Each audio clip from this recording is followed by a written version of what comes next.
बच्चों, मैं आज आपको इस वीडियो के माध्यम से जंतु विज्ञान के फाइलम्स के बारे में बताऊंगा। जंतु विज्ञान के फाइलम कितने होते हैं और उनके लक्षण क्या क्या होते हैं। मैं इस वीडियो को एक्सप्लेन करने से पहले आपको बता दूं कि बच्चों, जो जंतुओं का वर्गीकरण हुआ है, जंतुओं का वर्गीकरण लोअर टू हायर किया गया है। सबसे पहले जो है सूक्ष्म जंतुओं को रखा गया है। सूक्ष्म जंतुओं से जैसे जैसे उनमें विकास होता है, उनकी उत्पत्ति, उनकी उद्विकास होती है, उसके माध्यम से इन्हें जो है अलग अलग फाइलमों में रखा गया है।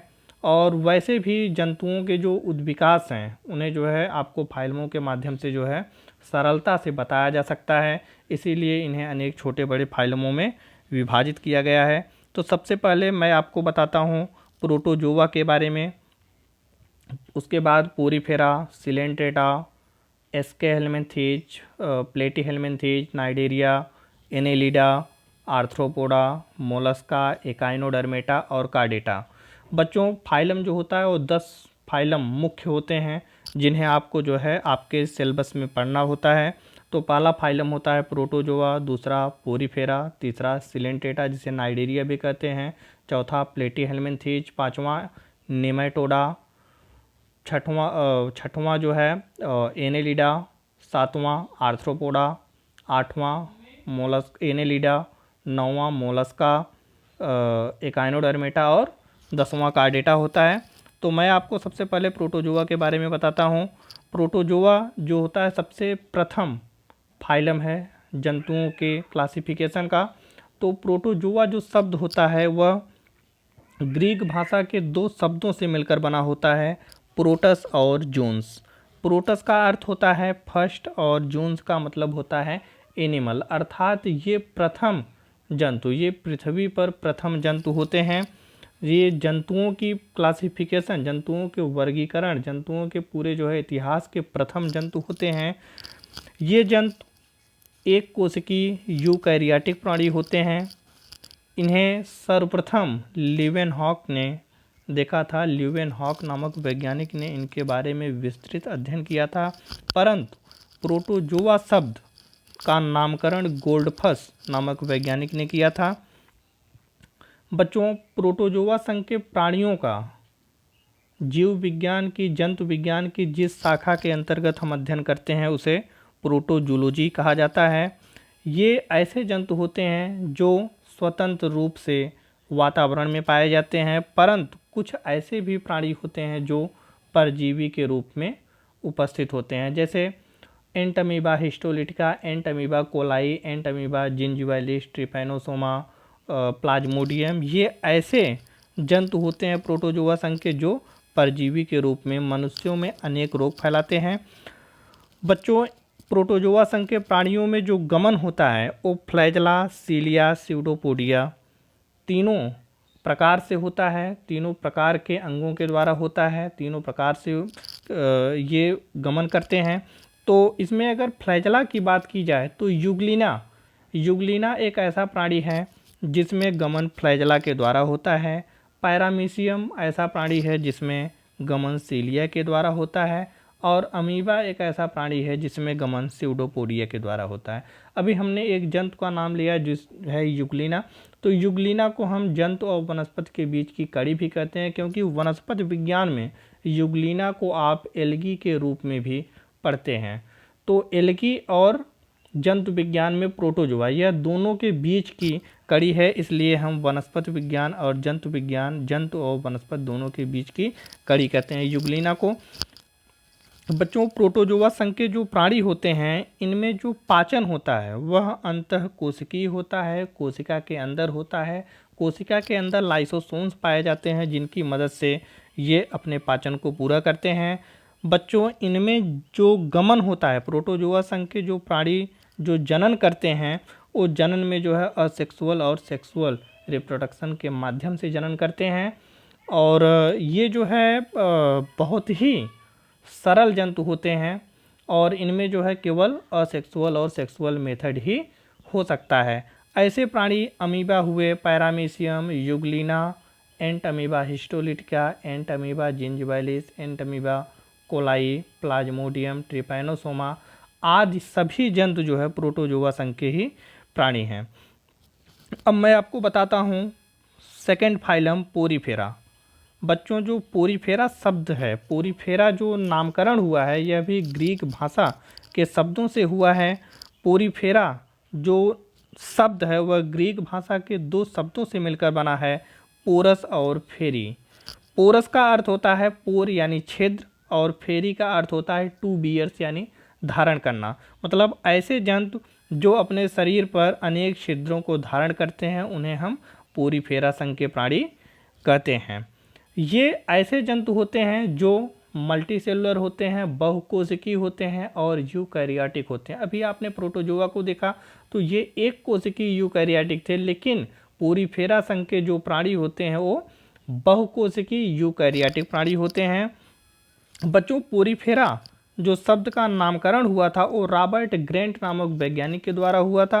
रॉबर्ट ग्रेंट ने सबसे पहले जो है इन जंतुओं को स्पंज कहा, जो छिद्र वाले जंतु थे उन्हें स्पंज कहा और इन्हें पोरीफेरा संघ के अंतर्गत रखा और इस फाइलम का नामकरण पोरीफेरा रखा। बच्चों, इन प्राणियों में मैं आपको अभी बताया कि दो पूरे शरीर पर इनके छिद्र पाए जाते हैं, लेकिन इनके जो छिद्र होते हैं वो दो प्रकार के होते हैं। इनके छिद्रों को हम ऑस्टिया और आस्कुलम के नाम से जानते हैं। ऑस्टिया जो होता है ये इनके शरीर के सरफेस पर चारों तरफ अगल बगल जो है ऑस्टिया छिद्र पाया जाता है, और इनके शरीर के अपर जो साइड सबसे ऊपरी जो भाग होती है वहाँ पर आस्कुलम छिद्र होता है। तो ऑस्टिया जो छिद्र होता है वो जल के बहाव को अंदर की तरफ एब्जॉर्ब करता है, अवशोषित करता है, अपने शरीर में लेता है और कैनाल सिस्टम के द्वारा यह तुरंत ऊपर की तरफ फ्लो करता है जल को, जो आस्कुलम की मदद से शरीर से बाहर निकल जाता है। इनमें तीन प्रकार की, ये जो पोरीफेरा संघ के प्राणी होते हैं इनमें तीन प्रकार से कैनाल सिस्टम पाया जाता है जो जल को एब्जॉर्ब और एक्सक्रिएशन करने में, उत्सर्जन करने में मदद करते हैं। तो ये तीन प्रकार के जो कैनाल सिस्टम होते हैं ये अलग अलग जंतुओं में अलग अलग प्रकार से पाए जाते हैं। ये कैनाल सिस्टम एस्कोनॉइड, साइकोनॉइड और ल्यूकोनॉइड कहे जाते हैं। मैं आपको एक बार फिर से बताता हूँ, इनके जो कैनाल सिस्टम हैं उनके नाम एस्केनॉइड, साइकोनॉइड और ल्यूकोनॉइड है। बच्चों, पोरीफेरा संघ के प्राणी बहुकोशिकीय तो होते हैं, लेकिन इनमें भी एलिमेंट्री कैनाल नहीं पाया जाता, इनमें भी पाचन तंत्र बहुत ज़्यादा विकसित नहीं होता, इसलिए ये प्राणी भी प्रोटोजोआ की तरह इंट्रासेलुलर ही होते हैं, अंतःकोशिकीय पाचन ही करते हैं। अतः इनमें भी जो है पाचन प्रोटोजोआ की तरह ही होता है, और ये प्राणी भी जनन को असेक्सुअल और सेक्सुअल मेथड के द्वारा ही करते हैं।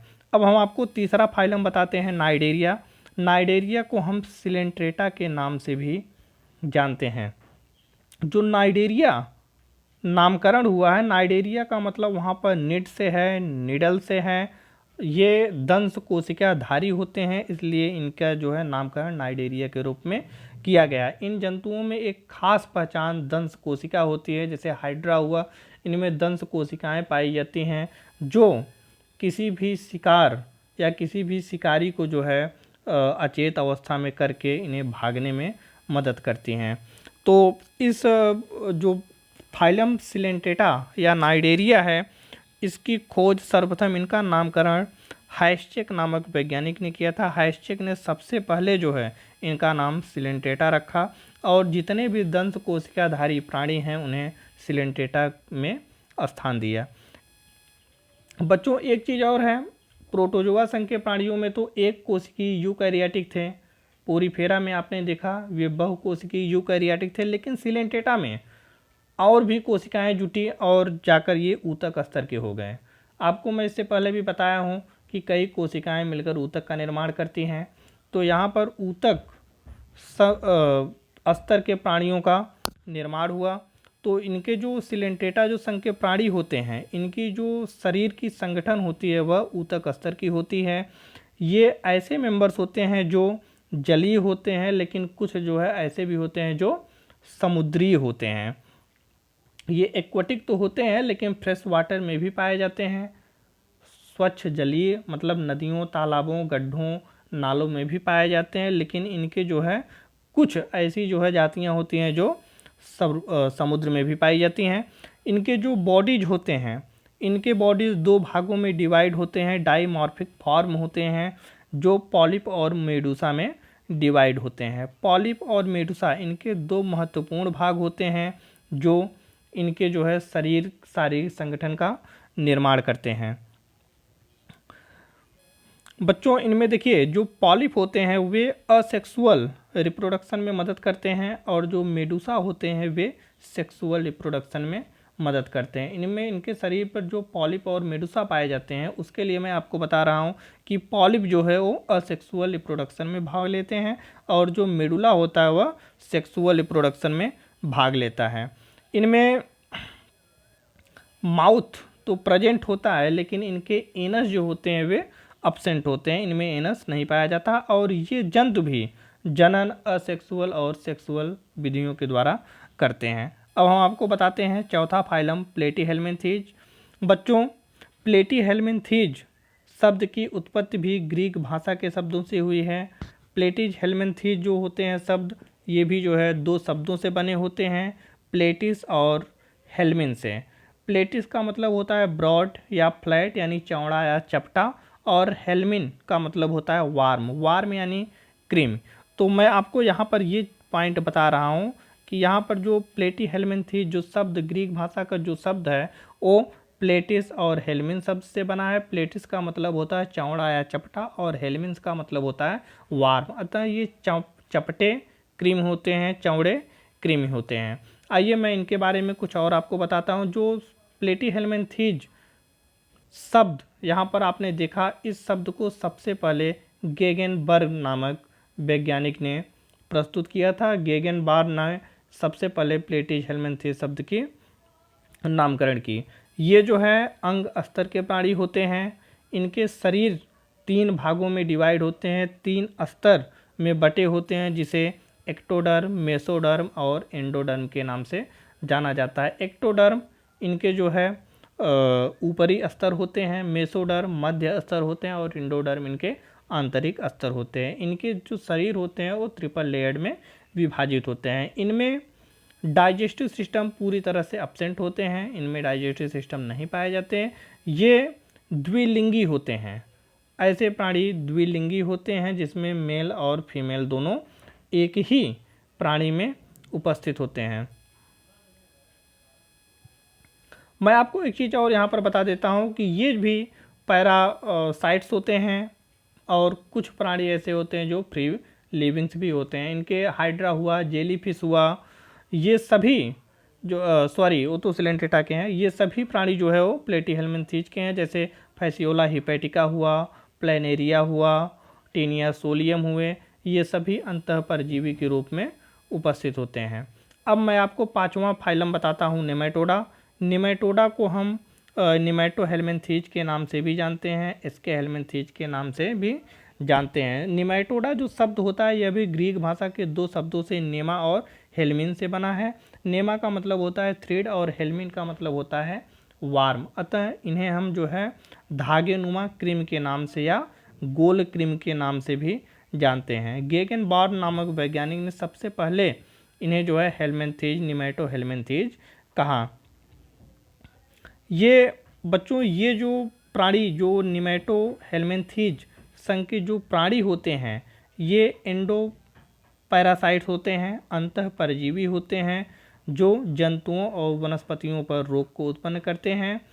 और ये इनमें कुछ प्राणी ऐसे भी होते हैं जो पूरी तरह से स्वतंत्र होते हैं, जो सामान्य जल और कीचड़ में भी पाए जाते हैं। जैसे इनमें जो है आपको यहाँ पर देखिए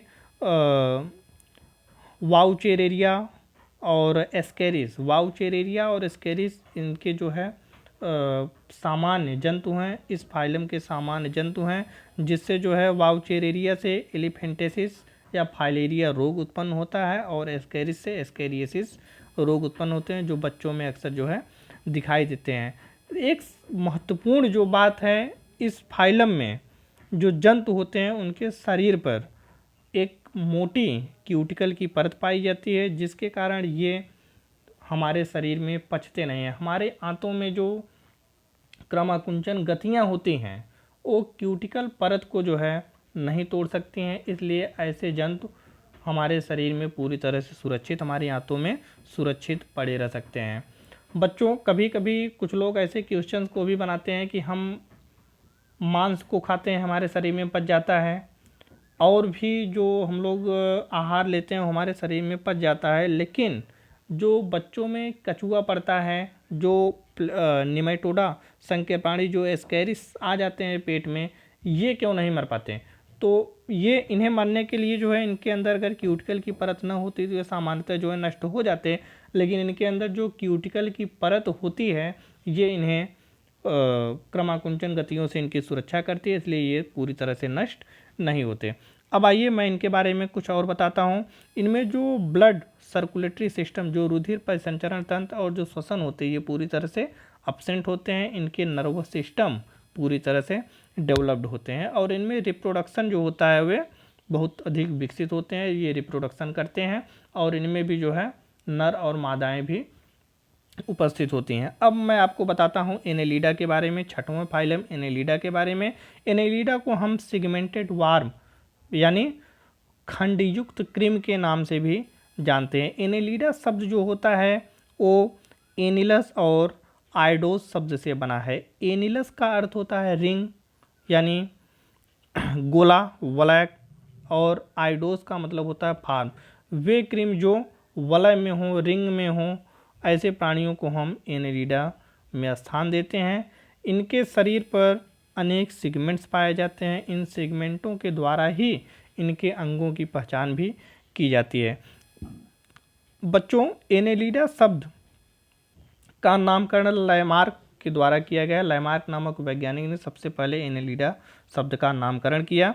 और मैं आपको बता देता हूं कि ये एक ऐसे प्राणी होते हैं जिनमें आर्गन सिस्टम ग्रेड्स के जो है इनके ऑर्गेनाइजेशन होते हैं, मतलब पूरी तरह से अंग स्तर के इनके जो है शारीरिक संरचनाएं होती हैं। इनके जो शरीर होते हैं इनमें अनेक सेगमेंट्स पाए जाते हैं। मैं इससे पहले भी आपको बताया कि इनके सेगमेंटों के द्वारा ही इनके शरीर की पहचान की जाती है। तो उन सेगमेंट्स को हम मेटामियर्स के नाम से जानते हैं। जैसे आपसे अगर कोई भी पूछ ले कि एनेलिडा में मेटामियर्स क्या है, तो आप बता दीजिए कि कछुआ ले लीजिए। कछुए में जो इनके शरीर पर अनेक सेगमेंट्स पाए जाते हैं उसी कंडीशन को हम मेटामियर्स कहते हैं। बच्चों, इनके शरीर पर भी एक पतली जो है क्यूटिकल की परत पाई जाती है। इनके शरीर के ऊपरी सतह पर एक पतली क्यूटिकल की परत पाई जाती है। और सबसे जो महत्वपूर्ण बात है कि एनेलिडा संघ के प्राणियों में जो गमन होता है वो सीटी के द्वारा होता है। अगर आपसे कोई भी पूछे कि एनेलिडा संघ के प्राणियों में गमन किस माध्यम से होता है, तो आप सीधे बताइए कि सीटी उनमें उपस्थित होता है, जो इनके गमन का एक कंडीशन क्रिएट करता है। और इनमें जो है डाइजेशन की बात की जाए तो इनमें डाइजेशन पूरी तरह से विकसित होता है। रिस्पिरेटरी ऑर्गन्स जो होते हैं इनमें वो शरीर की सतह के ऊपर होते हैं, इसलिए केचुए जो है वो मिट्टी के अंदर जो नम मिट्टी के अंदर भी आसानी से ऑक्सीजन को एब्जॉर्ब करते हैं। इनमें रिप्रोडक्शन की बात की जाए तो ये सेक्सुअल रिप्रोडक्शन करते हैं। अब आइए मैं इनके जो है संबंधित प्राणियों को बताता हूँ। जैसे नेरिस हुआ, हीरोडेनेरिया हुआ, फेरेटिमा पोस्थुमा हुआ, ये इनके जो है एक सामान्य जंतु हैं। नेरिस को आप अक्सर जो है अंधेरे में कमरे में आप कहीं भी देखे होंगे, कपड़े के अंदर या मेज कुर्सी के नीचे। नेरिस जो है कई पैरों वाले जो है जंतु होते हैं जिनके शरीर पर कई सेगमेंट्स बने होते हैं। और भारतीय लीच जिसे हम हीरोडिनेरिया के नाम से जानते हैं, इसे भी आप देखिए, इनके शरीर पर भी अनेक खंड बने होते हैं। और फेरेटिमा पोस्थुमा यानी केचुआ, जो सामान्य मिट्टी में जो केचुआ पाया जाता है वर्षा के समय में, उसे हम फेरेटिमा पोस्थुमा के नाम से जानते हैं। अब हम आपको आइए बताते हैं सातवां फाइलम आर्थ्रोपोडा। आर्थ्रोपोडा बच्चों, एक चीज़ पहले मैं इस फाइलम को बताने से पहले आपको बता दूं, आर्थ्रोपोडा संघ के जो प्राणी होते हैं ये ऐसे प्राणी होते हैं जो ज्वाइंट पैरों वाले होते हैं। और इनका जो फाइलम आर्थ्रोपोडा है, अगर एक तरफ हम protozoa, porifera, coelenterata, platyhelminthes, aschelminthes, annelida, mollusca, echinodermata, chordata को रख दें और एक तरफ आर्थ्रोपोडा को रख दें, तो आर्थ्रोपोडा जो है जितने भी प्राणी हैं सभी में सबसे ज़्यादा प्राणी जो है आर्थ्रोपोडा में बिलोंग करते हैं। ये कीटों वाले समूह होते हैं। आप जितने भी कीट को देखते हो सभी कीट जो है वो आर्थ्रोपोडा संघ के ही प्राणी होते हैं, इसलिए इन्हें आर्थ्रोपोडा ज्वाइंट अपेंडिक्स या एनिमल विथ ज्वाइंट फीट के नाम से भी जानते हैं। बच्चों, आर्थ्रोपोडा संघ का नामकरण भी ग्रीक भाषा के शब्दों से ही हुआ है। ग्रीक भाषा के शब्द आर्थोन और पोडस से इनका नामकरण किया गया है। आर्थोन का अर्थ होता है ज्वाइंट यानी जोड़े में, और पोडस का अर्थ होता है फुट यानी पैर। अतः वे प्राणी जिनके शरीर पर जोड़े में पैर उपस्थित होते हैं उन्हें हम आर्थ्रोपोडा संघ में रखते हैं। बच्चों, सबसे पहले इस संघ का जो नामकरण हुआ था, इस संघ के नामकरण नहीं हुए थे, इससे पहले ही जो है अरस्तु ने कुछ केकड़े को खोजा और कुछ आर्थ्रोपोडा संघ के प्राणियों को, इंसेक्ट को खोजा था, परंतु लिनियस ने जो है बाद में इन्हें ग्रुप इंसेक्टा में रख दिया। जो क्रेब्स थे, जो अदर आर्थ्रोपोड्स थे, जो अदर कीट थे, उन्हें लिनियस ने जो है इंसेक्टा में रख दिया। बाद में वान साइबोल्ड ने जो है एक आर्थ्रोपोडा फाइलम का नामकरण किया और जितने भी कीट थे उन्हें जो है सभी को आर्थ्रोपोडा संघ के रख दिया गया। बच्चों, एक चीज़ इनका जो है और जो मोस्ट इम्पॉर्टेंट जो कैरेक्टर है उनका वास स्थान है। ये एक ऐसे प्राणी होते हैं जो लैंड्स ज़मीन पर भी रहते हैं, एयर्स में भी रहते हैं, जल में भी रहते हैं, और सभी स्थान पर कहा जाए तो यह कुछ जो है ठंडे स्थान पर या झरनों के पास सभी स्थान पर ऐसे प्राणी जो है रह सकते हैं। और ये प्राणी जो है वो परजीवी भी होते हैं और फ्री लिविंग भी होते हैं। जो परजीवी होते हैं वे अनेक जंतुओं और पौधों के द्वारा जो है अपने पोषक को लेते हैं। इनमें डाइजेस्टिव सिस्टम जो होता है वो पूरी तरह से कंप्लीटली जो है पूरी तरह से विकसित होता है। इनमें श्वसन की अगर बात की जाए तो अक्सर जो है बड़े एग्जामों में श्वसन के बारे में पूछते हैं कि आर्थ्रोपोडा में श्वसन किस तरह से होता है। तो आर्थ्रोपोडा संघ के जो प्राणी होते हैं उनमें श्वसन जो है गिल्स के द्वारा होता है। जैसे अगर कोई एक्वाटिक आर्थ्रोपोड्स हैं जो जल में रहते हैं तो उनमें जो है गिल्स के द्वारा श्वसन होगा। कुछ ऐसे भी आर्थ्रोपोड्स होते हैं जो स्थल पर होते हैं, जो वायु में होते हैं, उनमें ट्रैकिया और बुक लंग्स के द्वारा श्वसन होता है। बुक लंग्स एक ऐसे जो है मतलब पार्ट्स होते हैं उनके शरीर में जिसके द्वारा टेरेस्ट्रियल जितने भी आर्थ्रोपोड्स होते हैं वे श्वसन को करते हैं। अब इनके जो है जनन के बारे में अगर पूछा जाए तो इनमें जो है सेक्सुअल रिप्रोडक्शन पूरी तरह से डेवलप्ड होता है, क्योंकि ये भी जो है डाइमॉर्फिज्म होते हैं। ये भी जो है अलग अलग इनके जो नर और मादा जो जंतु होते हैं वे अलग अलग होते हैं, इसलिए ये डाइमॉर्फिज्म होते हैं और उनमें सेक्सुअल रिप्रोडक्शन होता है। जैसे स्कॉर्पियन हुआ, बिच्छू हुआ, क्रेप्स, केकड़ा, बटरफ्लाई, तितली, जुजुलस जो ग्वाली होता है, काकरोच, मॉस्किटो, हाउस फ्लाई, ये सभी जो है आर्थ्रोपोड जितने भी ये कीट हैं सभी आर्थ्रोपोड फाइलम के अंतर्गत आते हैं। अब हम आइए आपको हम अगला जो है फाइलम बताते हैं। आपको आर्थ्रोपोड्स के बाद जो है अगला आपका फाइलम है मोलस्का। मोलस्का एक ऐसा फाइलम है जिसमें जो है कोमल शरीर वाले जंतु आते हैं। मोलस्का संघ के प्राणियों का एक मैं और जो है आपको परिचय बताता हूँ। इसमें कैल्शियम कार्बोनेट के बनी कवर पाई जाती है। कैल्शियम कार्बोनेट के कवर के अंदर ये प्राणी सुरक्षित पड़े रहते हैं। जैसे सीपी हुआ, पाइला हुआ, ये सभी प्राणी जो होते हैं मोलस्का संघ के प्राणी हैं और कैल्शियम कार्बोनेट के अंदर जो है उपस्थित होते हैं। तो मोलस्का जो शब्द है यह ग्रीक भाषा का न होकर लैटिन भाषा का शब्द है। मोलस्का जो शब्द बना हुआ है यह लैटिन भाषा का शब्द होता है, जिसमें मोलिस या मोलस्कस का अर्थ होता है सॉफ्ट बॉडी यानी कोमल शरीर वाला। और इनके जो जंतु होते हैं ये सभी जंतु जो है कोमल शरीर वाले जंतु होते हैं। बच्चों, मोलस्का संघ के प्राणियों का जंतु विज्ञान की जिस शाखा के अंतर्गत हम अध्ययन करते हैं उसे हम कॉन्कोलॉजी के नाम से जानते हैं। कॉन्कोलॉजी एक ऐसा ब्रांच है जिसमें हम मोलस्का संघ के प्राणियों का अध्ययन करते हैं। और मैं आपको बता दूं कि मोलस्का संघ का नामकरण किसने किया, तो जॉनस्टोन एक ऐसे वैज्ञानिक हैं जिन्होंने जो है मोलस्का फाइलम का नामकरण किया। ये एक ऐसे जंतु होते हैं, मोलस्का संघ के जो प्राणी ऐसे जंतु होते हैं जो सामान्यतः जो है वो समुद्र के जल में ही पाए जाते हैं, परंतु कुछ जंतु ऐसे भी होते हैं जो फ्रेश वाटर यानी नदियों, तालाबों, समुद्रों में भी पाए जाते हैं या वेट मिट्टी, भीगी मिट्टियों में भी उपस्थित होते हैं। इनमें आर्गन सिस्टम ग्रेड्स उपस्थित होते हैं, मतलब ये पूरी तरह से अंग तंत्र स्तर के होते हैं और इनके शरीर बहुत ही सॉफ्ट और अनसिगमेंटेड होते हैं, यानी इनके शरीर पर कोई भी जो है सिगमेंट्स नहीं पाई जाती, कोई भी खंड नहीं पाए जाते।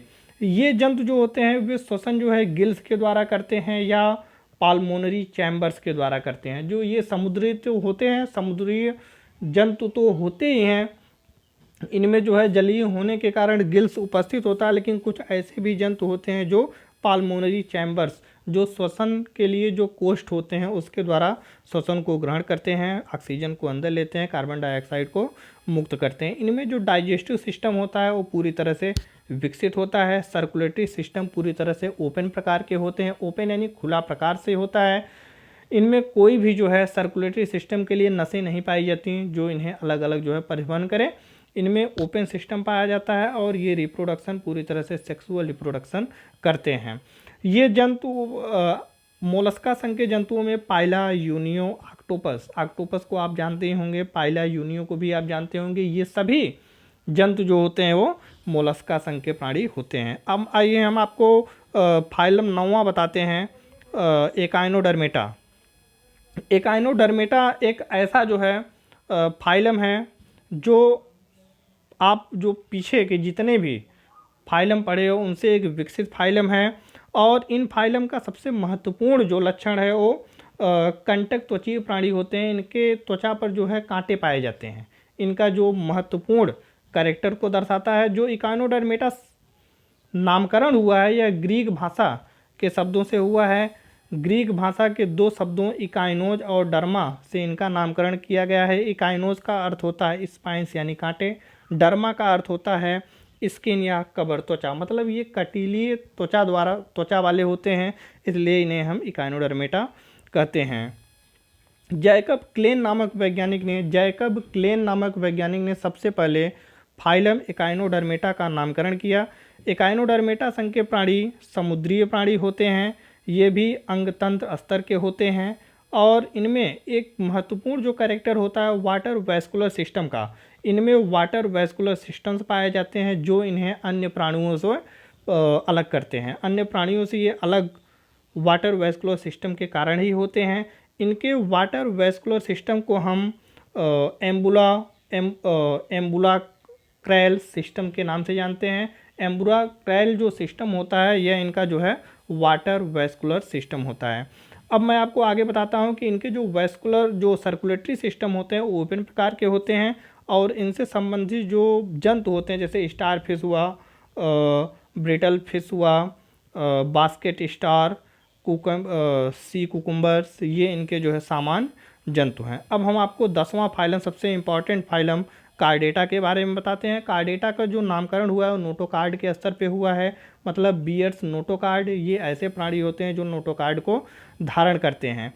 कार्डेटा जो फाइलम है, कार्डेटा फाइलम का नामकरण सबसे पहले बॉल्फर नामक वैज्ञानिक ने किया था। बॉल्फर ने ही इसे कार्डेटा कहा। ये एक ऐसी संघ है, एक ऐसी फाइलम है जिसके अंतर्गत जो भी जंतु उपस्थित होते हैं वह एक्वाटिक भी होते हैं, एरियल भी होते हैं और टेरेस्ट्रियल भी होते हैं। एक्वाटिक का मतलब ऐसे प्राणी जलीय होते हैं, इनमें पक्षी भी पाए जाते हैं जो वायवीय होते हैं और सामान्यतः जो स्थलीय प्राणी भी पाए जाते हैं जो स्थल पे होते हैं उन्हें हम टेरेस्ट्रियल प्राणी कहते हैं। ये पूरी तरह से फ्री लिविंग होते हैं, इनमें कोई भी परजीवी के रूप में उपस्थित नहीं होता। कार्डेटा संघ के जितने भी प्राणी होते हैं ये स्वतंत्र अवस्था में, चाहे वो जलीय हो, चाहे एरियल हो, चाहे टेरेस्ट्रियल हो, तो पूरी तरह से फ्री होते हैं। इनमें कोई भी परजीवी अवस्था नहीं पाई जाती। और एक चीज़ और है, इनके अंदर जो है बाह्य कंकाल और अंतः कंकाल भी उपस्थित होते हैं। इनके जो शरीर होते हैं वो स्मॉल टू लार्ज, छोटे से लेकर बड़े स्तर तक के होते हैं और इनमें जो ब्लड वैस्कुलर सिस्टम होता है, जो ब्लड वैस्कुलर सिस्टम इनके होते हैं वो पूरी तरह से क्लोज्ड होते हैं, यानी इनके जो इनके शरीर में जो ब्लड का सर्कुलेशन होता है वो नसों के द्वारा होता है, चाहे वो स्मॉल कार्डेट्स हों या लार्ज कार्डेट्स हों। और इनमें जो डाइजेस्टिव सिस्टम होता है, डाइजेस्टिव सिस्टम इनमें पूरी तरह से विकसित होता है, पूरी तरह से कम्प्लीटली जो है पूरी तरह से वो विकसित होते हैं और डाइजेस्टिव ग्लैंड पर निर्भर होते हैं। इनके डाइजेस्टिव जो डाइजेशन होते हैं, इनमें रिस्पिरेटरी आर्गन्स हुए, एक्सक्रीटरी सिस्टम हुए, और ये सभी जो फिजिकल प्रोसेस होते हैं पूरी तरह से विकसित होते हैं। अब आइए हम कार्डेटा को थोड़ा जो है डीपली आपको क्लासिफिकेशन के माध्यम से समझा देते हैं। जो कार्डेटा फाइलम है, यह 4 सब फाइलमों में डिवाइड किया गया है: हेमिकार्डेटा, यूरोकार्डेटा, सेफेलोकार्डेटा और वर्टिब्रेटा। हेमिकार्डेटा की बात की जाए तो ये ऐसे कार्डेट्स होते हैं, हेमी जो शब्द है वो हेमी और कार्ड से बना है। हेमी कार्ड होता है हाफ, और कार्ड का मतलब होता है कार्ड। मतलब ये ऐसे प्राणी होते हैं जो आधा नोटोकार्ड इनके शरीर पर, हाफ नोटोकार्ड उपस्थित होते हैं। जैसे बैलेनोग्लोसस इनके जो है एक सामान्य प्राणी हैं। हेमिकार्डेट्स का सामान्य सदस्य बैलेनोग्लोसस है। अब हम आपको बताते हैं यूरोकार्डेटा, जो दूसरा सब फाइलम कार्डेटा का यूरोकार्डेटा है। ये एक ऐसे प्राणी होते हैं जो टेल पूंछधारी होते हैं, इनमें एक पूंछें पाई जाती हैं। जैसे हार्डमेनिया एक ऐसा प्राणी है जो यूरोकार्डेटा का सदस्य है। अब हम आपको तीसरा बताते हैं सेफेलोकार्डेटा। सेफेलोकार्डेटा जो शब्द बना हुआ है वो किफेल से बना है, मतलब इसका हेड होता है। केफेल्स का मतलब होता है हेड। मतलब ये ऐसे प्राणी होते हैं, ये ऐसे कार्डेट्स होते हैं जहाँ पर प्रारंभिक मस्तिष्क, प्रारंभिक हेड जो है उपस्थित होते हैं। जैसे एम्फिऑक्सस एक ऐसा प्राणी है जिसमें जो है प्रारंभिक हेड उपस्थित होता है। अब हम आपको चौथा सब फाइलम बताते हैं, वर्टिब्रेट्स। वर्टिब्रेटा जो है ये बहुत ही ज़्यादा विकसित सब फाइलम है।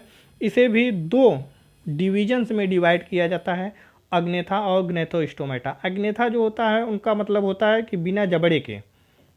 जैसे पेट्रोमाइजॉन एक ऐसा प्राणी है जो अग्नेथा डिविजन्स के अंतर्गत आता है, इसमें जबड़े उपस्थित नहीं होते। लेकिन जो ग्नेथोस्टोमेटा है, ग्नेथोस्टोमेटा का मतलब होता है इनके मुख पर जबड़ा उपस्थित होता है। मतलब ग्नेथोस्टोमेटा के अंतर्गत जितने भी प्राणी होते हैं इनके मुख पर पूरी तरह से जबड़ा उपस्थित होता है। तो इन्हें भी जो है, इन प्राणियों को भी 2 सुपर क्लास में डिवाइड किया जाता है। सुपर क्लास फर्स्ट पिसीज और सुपर क्लास सेकंड टेट्रापोडा।